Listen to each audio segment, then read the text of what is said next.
Back at you again with another episode of Small Business Chat. We got a lot of things to talk about today, trademark wise. Again, we've got most importantly, TaylorCon was recently just filed for their new trademark in reference to Taylor Swift. Who doesn't know about her? We also got some other trademark news. There's this business that just won a 13-year-long lawsuit against the big, huge Burger King business. And then to finish it off, we got some other business topics to talk about. But joins me today again is Matt. How are you doing today? I'm doing fantastic, man. How you doing? Doing awesome, doing awesome. I think we bring this up in every single podcast, but the weather is getting better and better. I woke up this morning with a nice, cool breeze in my face. When I got to my car, it's just awesome. It's awesome. Yeah. Global warming at its finest. August 21st, and I think we woke up. It was like what, 55 degrees in North Carolina. Yeah, that is so nice. Yeah, it was awesome. By the way, I'm sorry not to get political because we are globally warming. That's absolutely not a doubt about it. But it's sort of funny to make fun of it, at least I think. But it was freaking. Yeah, if anyone doesn't know, well, I don't know. Are we supposed to tell people how awesome North Carolina is? Because we want property values to go up because we're both homeowners. Are we supposed to tell them it sucks because we don't want more people moving here No, I and want getting people to congested? move Because here, I think, especially more in the Lillington area. So that raises yeah, my property value up. But you I think raise your property value. I think your property value is already pretty great. I mean, in Cary, it's probably really good, isn't it? Oh God, I think it's gone up like almost 100% within the last 4 years. Oh It's yeah, it's very busy, very stunning, popular. what's gone up. But I mean, we're like our economy here in North Carolina is going great. We have a great our state is run fantastically. We've got beach 3 hours away, mountains 3 hours away, wonderful people, good cost of living. What else could you want? We love this state. Yeah, I mean, I grew up me and my family we first moved here. We moved to Holly Springs in North Carolina, which is also another great place to live. And Mhm. when they first bought their house, it was like 400, 500,000, and now it's gone up to like 7 to 800,000 over Yeah, the course of many years. So yeah. so I I don't even know. Like, also I've booming. lived in Palm Beach County, Florida. That's where I grew up. New York City then for 4 years, Washington D.C. for 15 years, or outside, in the Virginia area, and then since 2007 down here in Carolina. I would never move away from Carolina. I love this place, and it's just fantastic. I mean, it's the best place I've ever lived. I mean, you got like New York. I would just think like I don't even. First of all, financially, I don't even know how anyone lives in that city. Second, it smells like urine. At least the places where I was hanging out. And I was just like, why is that someone just, peeing on the street there? And that's fantastic. You sure it wasn't Uh, that just that one corner, or is this no, it was pretty much every corner in New York from what okay? I remember. One guy But that's just going around. Okay, never mind, guys. Go. yeah, I mean, yeah, New York City, I think is one of the greatest cities in the world to visit. I just think like, just like you're just like, oh, I make 150,000. I live in New York, so I'm below the poverty line in New York City. And you're like, good God. But I mean, seriously, it's just so expensive. I don't know how, the great, men and women like the protected and work day-to-day jobs in New York, just like your average person can afford to actually do that in that city. But then Washington, D.C., the most self-important city ever. Also similarly very expensive. The traffic is a nightmare. I think it's the worst traffic next to LA because they just haven't done the infrastructure very well. And I just never like the people very much in the Washington D.C. area because they're very self-aware. Like New Yorkers are busy, but they're great people.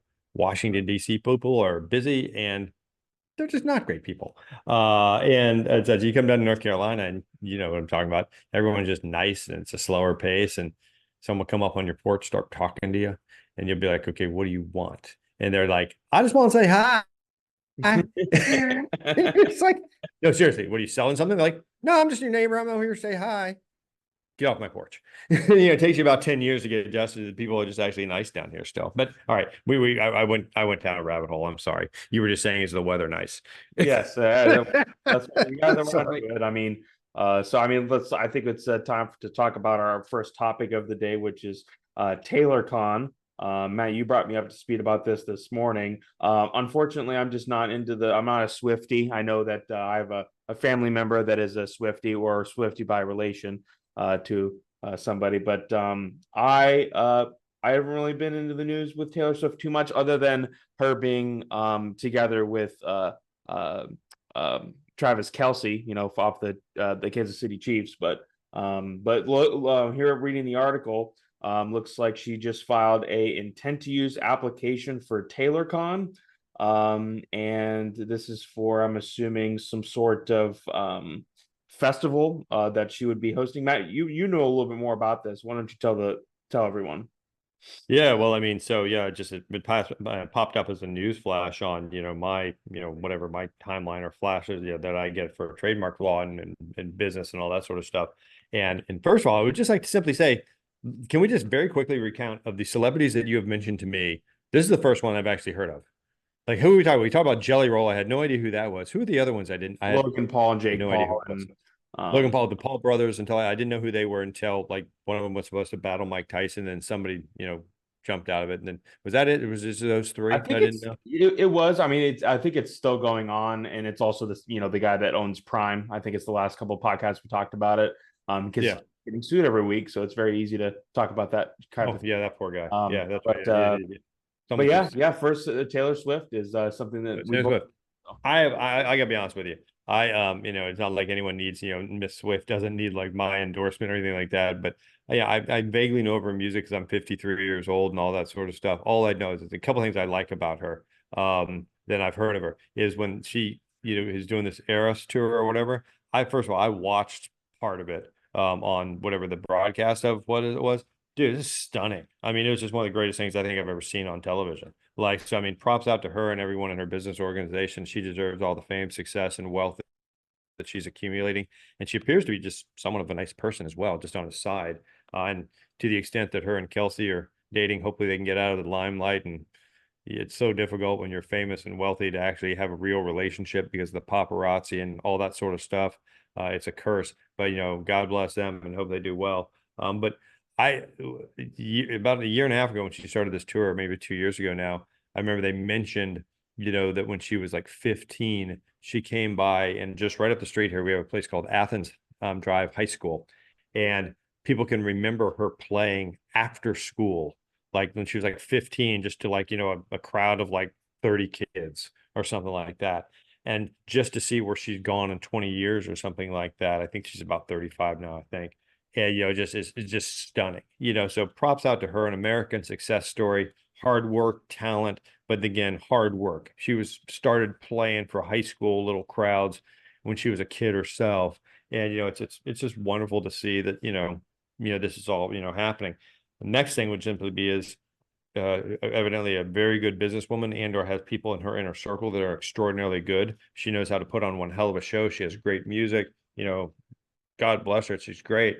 And so now it looks like the next version of this is going to be, what do we call it? TaylorCon?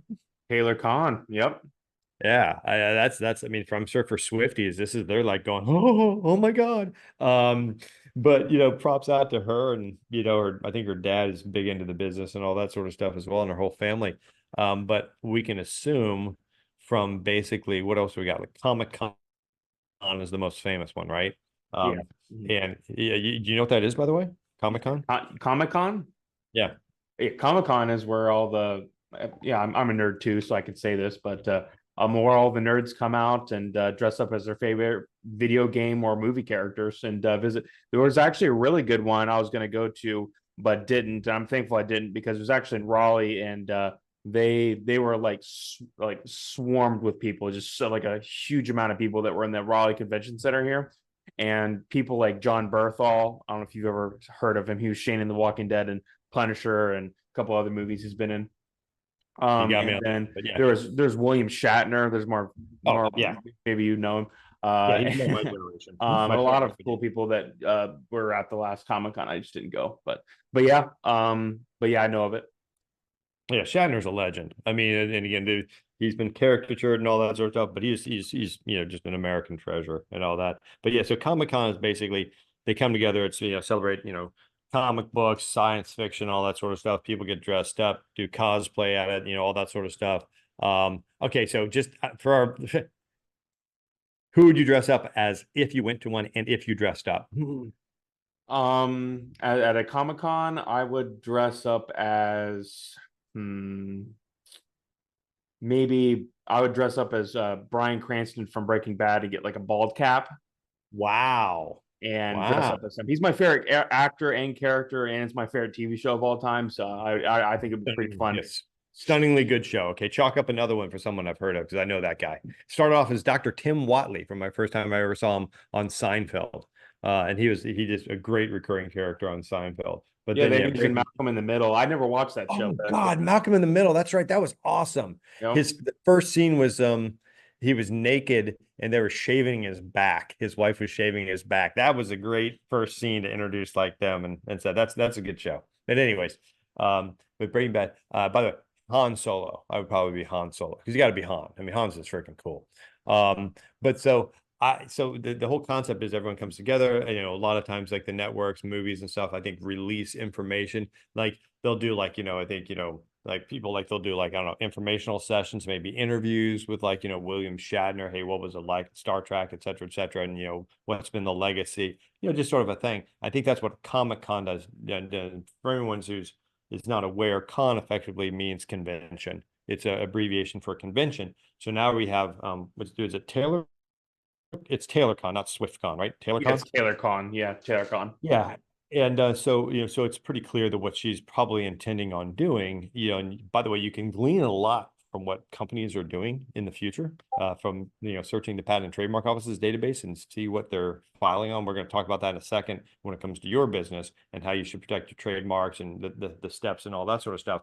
But what we know then so much about this is obviously at a minimum, there's been significant discussions in the Swift camp and the Swift business, that they are thinking about doing some type of, convention where it is a Swifties convention, called TaylorCon, which I'm sure they considered SwiftCon. Maybe, I don't even know, maybe there's a trademark blocking that, but, TaylorCon, whatever.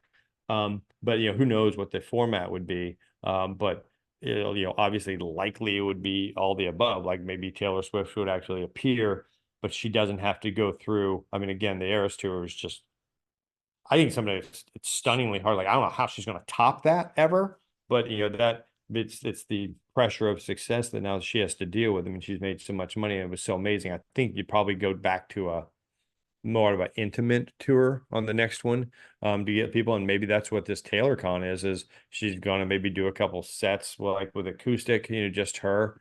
Ticket prices probably be sky high, and then also interviews with her, her surrounding people, her entourage alone with like Ryan Reynolds and Blake Lively and Wolverine, that's all those folks. That's a hell of an entourage.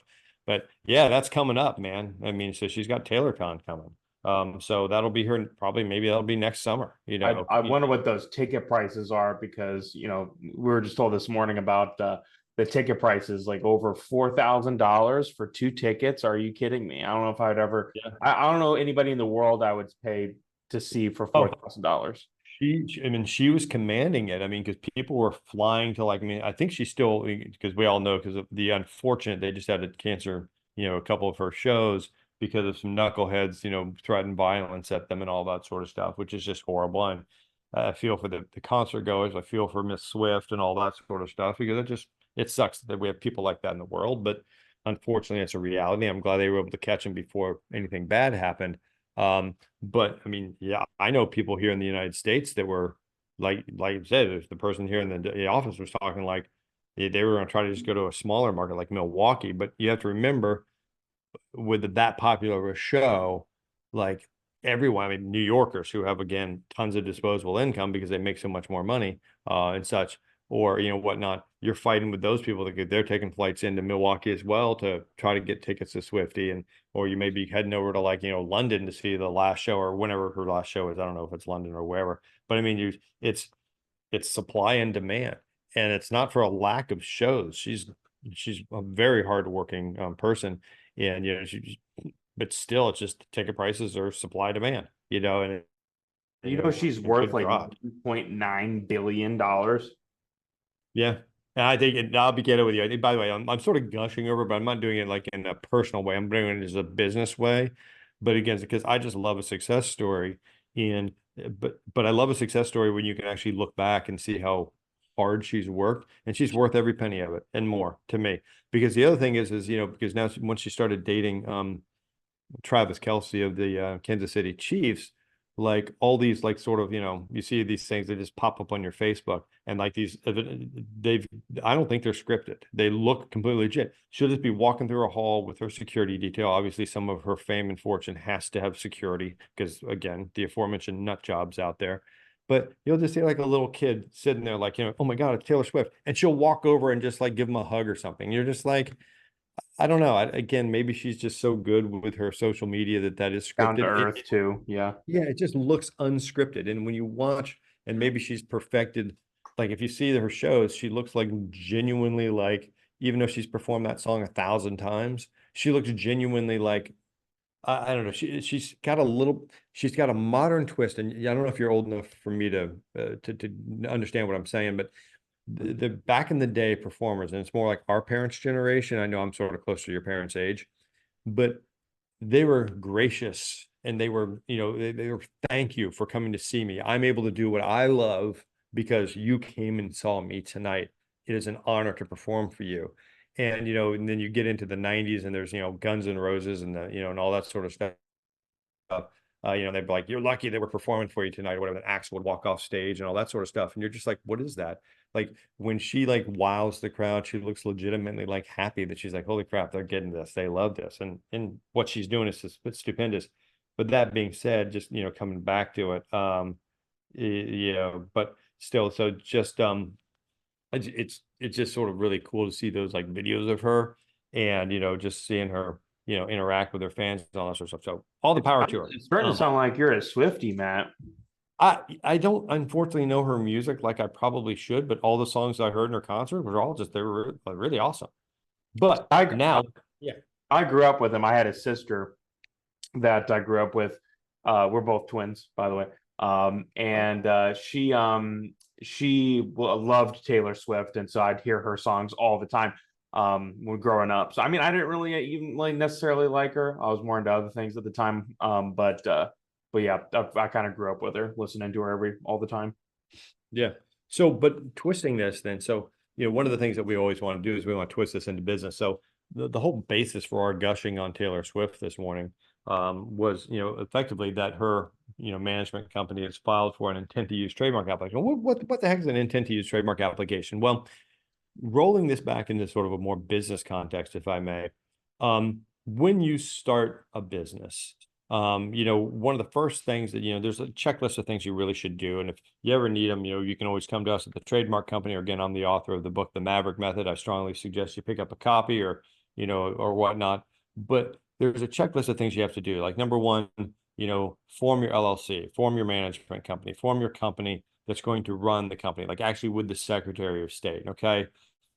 Number two, get insurance for it. Then obviously you're gonna need a website or whatever, however you're gonna sell your goods and services. But somewhere, relatively high up the list is, protect your trademarks. There are a lot of ways to do it. Most people in this country will file it with the United States Patent and Trademark Office. But then there's this question is, well, when do I do it? There's this misconception sometimes that you have to do it, only when you start using your trademark. And as Miss Swift and her management company indicates, no, you can actually, in this day and age, and it's been this way for a long time, you can actually file to protect your trademark, basically reserve the rights to a trademark in the future, before you ever start using it. So what Taylor Swift has done through her management company is she's reserved the rights to use TaylorCon, knowing that she may roll out that service at some point in the next couple of years. But generally speaking, it's just a nice little way to say, okay, listen, when you start a business, now obviously Miss Swift has a very successful business and she's the primary product of that business, but you need to basically form that company. Look at Taylor Swift. She's got Taylor Management Company, or I can't remember what it is, but I think it's TAS or something like that. But anyways, she got a separate management company. Why? Because having a separate corporate entity is going to protect your personal assets from your business liabilities. Okay, great. Check. Okay.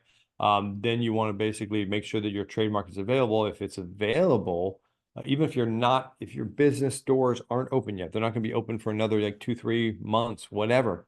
Get that intent to use trademark application on file with the Patent and Trademark Office. And that's exactly what she's done with TaylorCon, because you don't want somebody else coming out there grabbing your trademark and then you're out of luck because somebody else filed that intent to use, you're not using it yet, and you actually would, well, you wouldn't be able to use it because someone else has grabbed it, right? Exactly. Yeah. So we can learn so much from Miss Swift.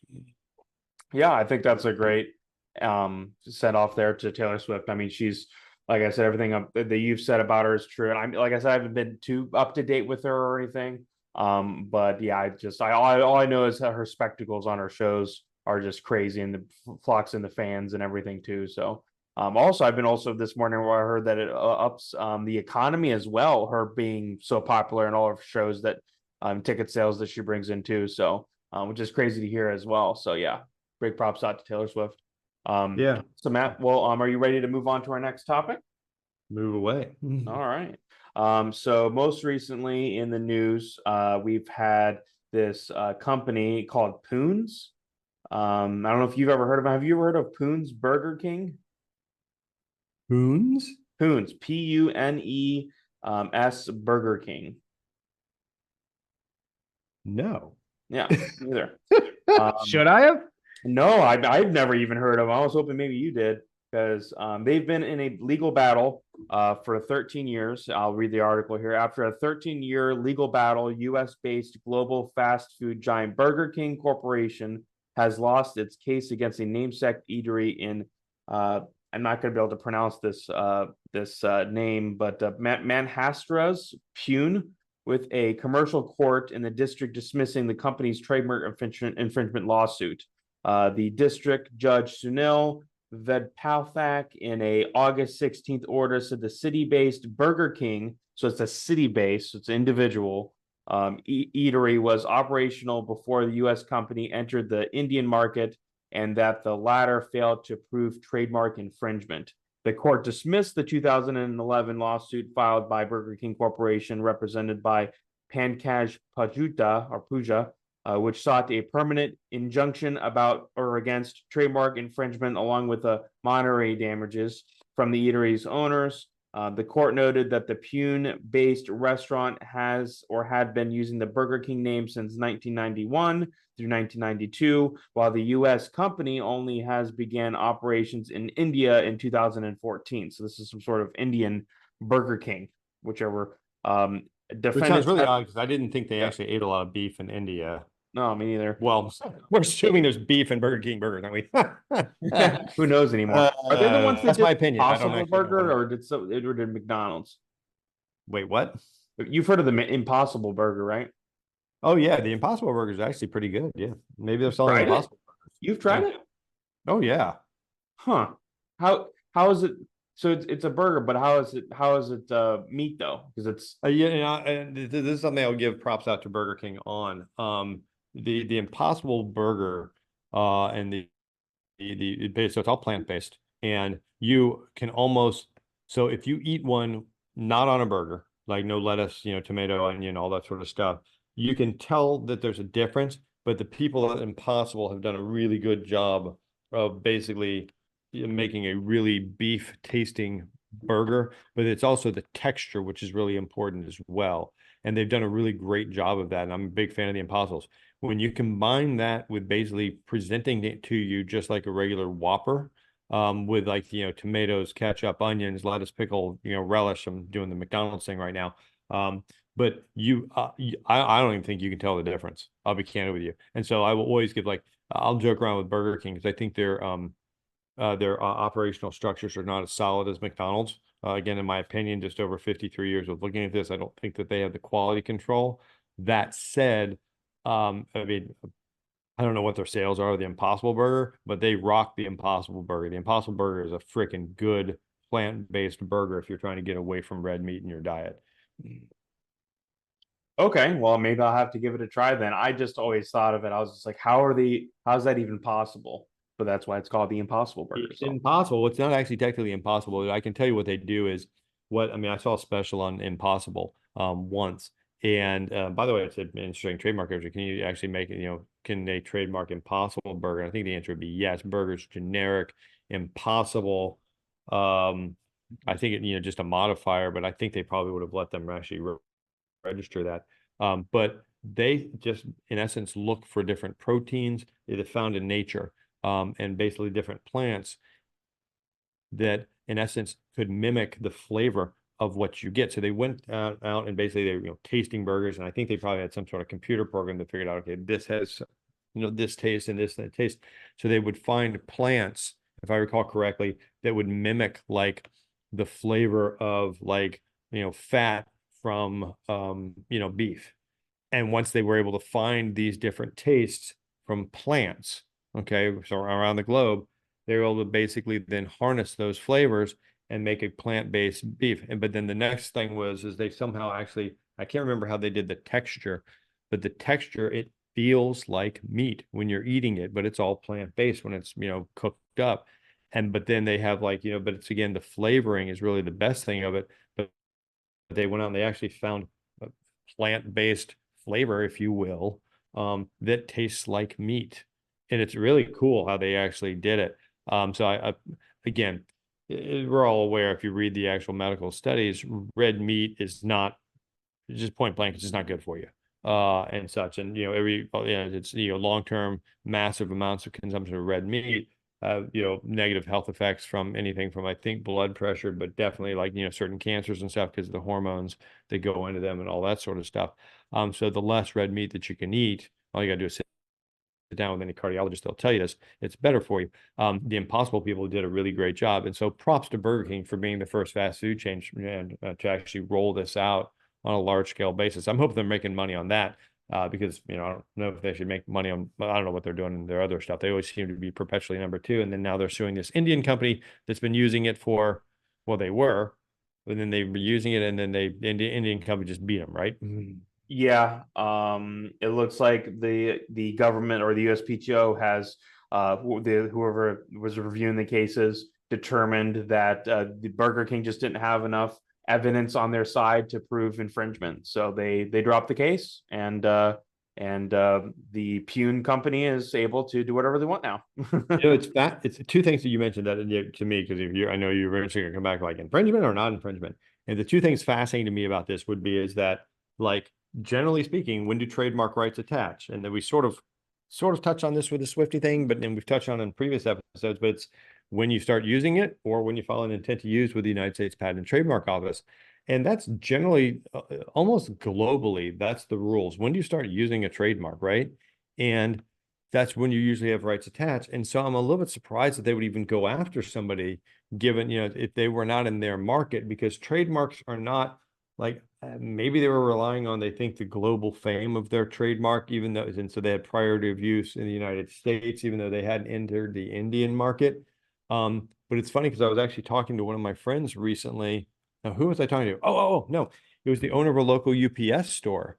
And he was talking about that his family had been embroiled back in India in litigation. He says, but litigation in India will go on for like decades, literally decades. He's like, and so a lot of times the litigation strategy is we will just sue you until the people that we're suing ultimately die. And then, and then so the case is rendered moot, or for instance, if someone is suing you, you tie it up for 10, 15 years until they literally pass, and then there's no right of action against you anymore. So if you can actually just tie it up. So when I heard like this has been going on for 11 years, I'm like, man, I sometimes think that our courts take a long time to get stuff done because they're so inundated and they're working hard, but they're just inundated with stuff, frivolous a lot of times. 11 years? That's stunningly long. That's a very long case. I mean, do cases last that long usually? In the United States, I mean, this is I no. I mean, so in the United States, like I used to try the fastest federal case when you bring a federal case that I think we've ever seen is I used to do work in front of what they called the Rocket Docket, which is the United States District Court for the Northern District of Virginia. Coincidentally, is where they actually kept all the the terrorists, Zacharias Moussaoui and the shoe bomber and all that sort of stuff. So the security is always off the hook there. But fantastic judges, fantastic court, but they're fantastic from a litigation perspective because from start to finish, you would file your case and you would probably have a court date within 1 year, for a civil case. Criminal's different. Other, federal courts, between a year, 2 years, maybe sometimes 3 years if they're really backed up. I've never tried a federal case in like New York or some, Los Angeles or anything. I've done a lot of state cases there. But 11 years, oh my gosh. The rocket docket down in Northern Virginia would just be like, wow, 11 years, really? No, but speedy justice. Let's get this thing done with. The only people that win an 11-year trial are once again the attorneys, because I mean you're just billing for those, all that time. That's just stunning. 11 years. Wow. But that's in India. That's not here, and such.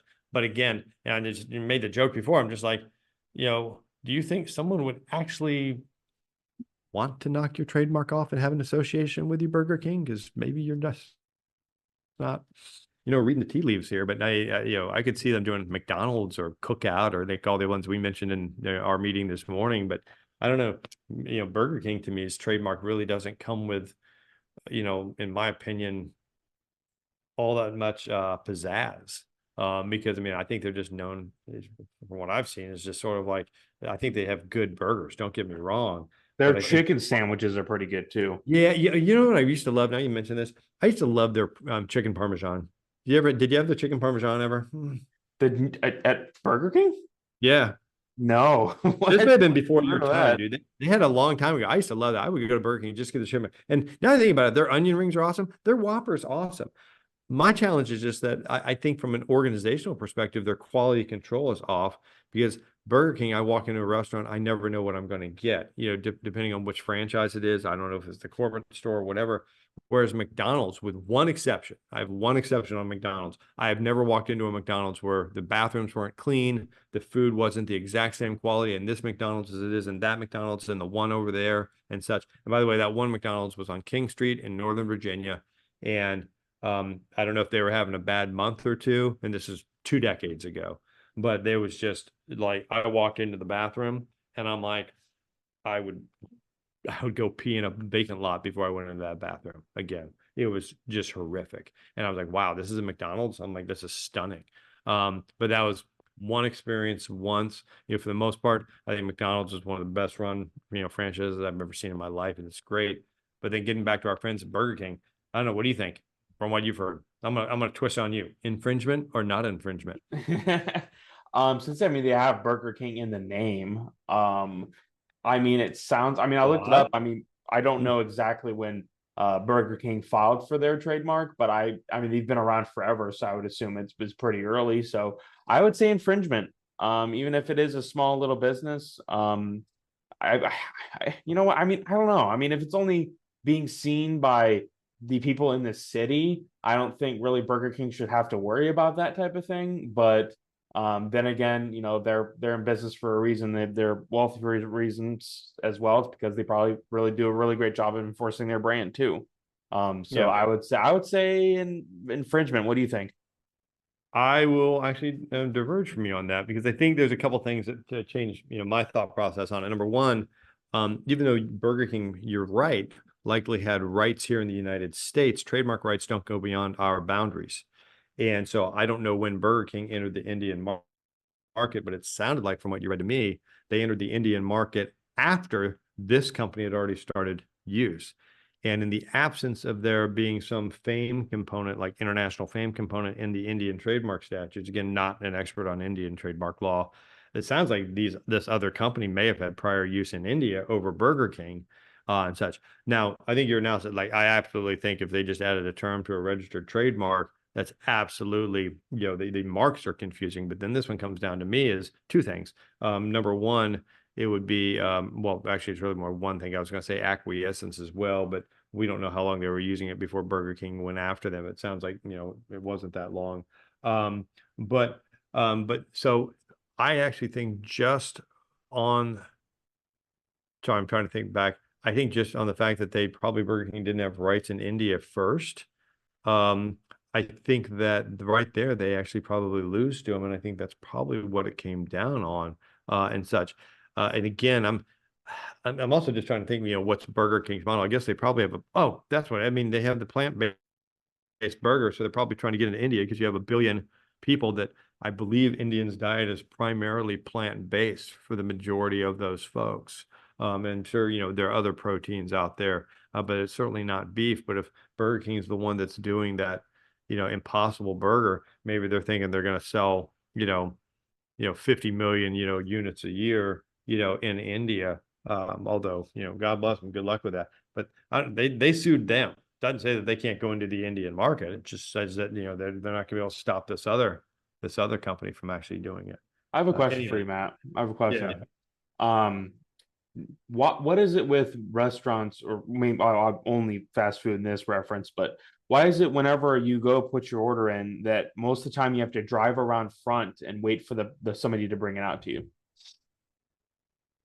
Like the drive-through? Yeah, in the drive-through. Yeah, like, and it mostly only happens at Burger King's, from mine, I understand. Like Chick-fil-A, for example, you go into the drive-through lane, you order your food, and then you drive up right next to where they're giving out the meals, and then they Yeah. give it to you right then and there. But with Burger King, you order it, and then you have to drive around front and park and wait for them to bring it out to you. Organizational efficiency, right? Mm. Like, I mean, then we can always talk about this on another day because not trying to blow it off, but I mean, because like, for a long time they had something called a business method patent. I think one of the greatest business method patents ever that could have issued that didn't would have been to actually patent the concept of a drive-through. And so if we look at who's really awesome at the drive-through, boys, McDonald's obviously is amazing at it. Chick-fil-A looked at McDonald's and said, hold my beer, or hold my shake, so to speak. Yeah. Because what I mean, anyone who's gone to Chick-fil-A know what I'm talking about. I think I think McDonald's may have been the first one to split lines, so you actually have two, but then McDonald's still kept it with you just ordering from one person, I think, maybe two people, but in such. But then Chick-fil-A has done just, now that they have people that are out, outside, they're innovating all the time. And so from the time you take the order, they actually have people that actually just walk up to your car. It's almost like an old drive-through, but they've, changed that delivery process. And so they're constantly innovating. I think Burger King is back to the fact that they haven't innovated their drive-through line, from what I've seen, but then also you have to have that food ready and able, and I'm sure McDonald's knows how many sandwiches they're going to sell at lunchtime. Chick-fil-A is amazing at it. I mean, I'm still, every time I'm amazed. I go in and get breakfast for the office, every Wednesday, and I order, like, depends on how, many people we're going to have it on that day, but sometimes it's, little, sometimes it's a lot, and by the time I can drive around, they already have them. And, just like, oh, here are your 4-piece minis, or here's 10 4-piece minis, or 12 4-piece minis, or today it was only like 4 or 5 4-piece minis. But I mean, literally by the time you drive around, and I get my liquid breakfast of coffee. I think with Burger King, once again, it's an organizational efficiency issue, and possibly just maybe it's individual franchises not knowing how many sandwiches they're going to need for a lunchtime. Whereas a Chick-fil-A operator just knows, we know we're going to sell, 400 number fours at lunchtime. So we need to have, 100 ready now, 50 ready the next 30 minutes, 50 ready the next 30 minutes. So they're just rolling because they know what their clientele and such. And maybe Burger King is just not as up on their statistics, knowing what they're going to push on a given day, and such. And that would be part of it, which is then they got big, like they're surprised by a rush, and we have a lot of people that come to Burger King. Whereas Chick-fil-A is, and McDonald's are just so much more constant. But it's definitely an organizational efficiency type thing. Gotcha. Well, awesome. Well, that debunked my thought process, because Yeah, I'm sorry. What was yours? I'm sorry. My bad. I had no idea what thought process, or really why they do that. I remember it's just always kind of, it didn't used to always be like that, but then, like, it feels like the last couple of years they've been doing it a lot, where pretty much every time you order from there, you have to go out front and wait for the meal. So Yeah. I've only that's happened. That it happens every once in a while, Chick-fil-A or McDonald's for me, and I don't frequent Burger King, admittedly, as much as I used to. I did last time I went to Burger King, last 2 or 3 times has been literally just to get the Impossible thing, because I was traveling with somebody, my now wife, and she was like, I told her about it. She's like, oh, we should go to Burger King. So I'm like, we tried it. And she was like, man, this is really good, but we haven't sought it out. But on the flip side, in interest of full disclosure, I'm not a big fast food guy anymore. And I still believe in McDonald's. I love my McDonald's. I do like Burger King's products. I just think their systems need to be upgraded. And I still like Chick-fil-A, but I don't, think they're as healthy as everyone else thinks. But that's the way it is. all right. Well, that's a shout out to everyone else. Step up your game. Everyone else, be more like Chick-fil-A. Yeah. Which I agree. So awesome. Well, I think that'll do it. We again talked about TaylorCon. So get ready for that, everyone. And then we talk a little bit more about how to start a business properly. And Taylor Swift is a great icon for that. So I think a lot of people more so just look at her for music, but she's also a great business person, just like likes of Rihanna and Beyonce and the likes. Those are just great business people. Ariana Grande is also one of the bigger ones. She owns a really big, huge perfume company. All great topics we talked about today. And we finished off with Burger King. So we already always have podcasts every single week. So this episode is sponsored by the Trademark Company. So if you have any trademark needs or anything else trademark related, please go on to our website. It's always left in the description of our YouTube video. So thanks again, Matt. Do you have anything else to say to the folks? No, thanks for listening. Have a great day. Thank you everyone for listening.